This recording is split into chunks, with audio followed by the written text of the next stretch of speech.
Being in a relationship where it feels like there isn't enough sex might sound like a trivial, almost amusing issue, like someone complaining about not playing enough tennis or doing enough yoga together.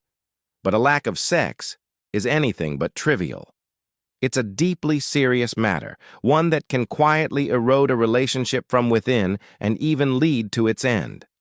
One statistic stands out. In OECD countries, 70% of people who initiated a divorce listed lack of sex as their first or second reason for separating. If there's one general truth about couples, it's this.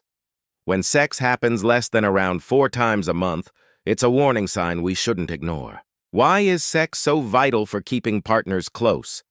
Because during sex, 2 people accept one another at their most vulnerable.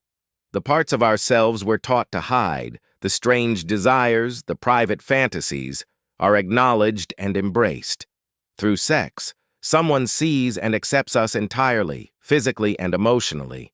Sex represents the end of loneliness and the renewal of trust. Avoiding or no longer wanting sex with a partner is almost like saying you can no longer be fully yourself around them. A lack of sex is painful enough, but the silent suffering and unspoken longing that follow are often worse. Usually, the partner who still wants sex doesn't express it clearly. They don't calmly explain their needs or ask gently what might be wrong. Instead, they might quietly reach out, hoping for a response or say nothing at all. Their sadness and shame aren't spoken. They're acted out. They slam cupboards. They make sharp remarks.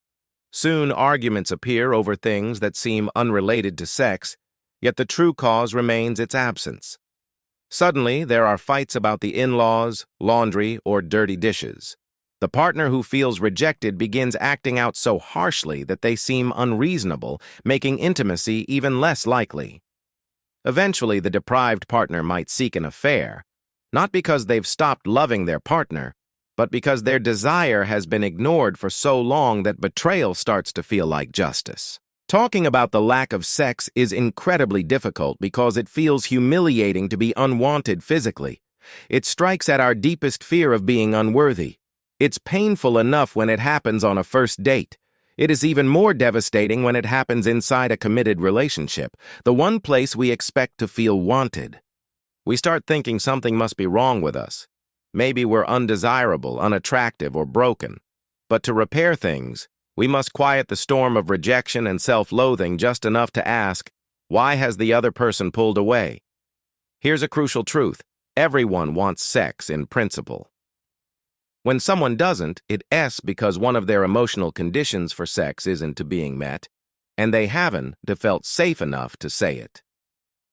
The person avoiding sex often has silent reasons, like, I might want sex if you listened more when I talk about my family, if you gave me more time to breathe, if you were kinder about chores, or if you accepted my fantasies, were open to role play, kissed more, were rougher, gentler, or more submissive.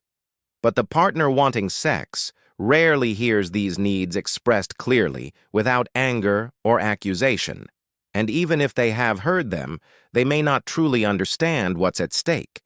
There hasn't been real communication, which is why one classic, though slightly formal suggestion, is for each partner to write a letter titled simply, What I Want from Sex.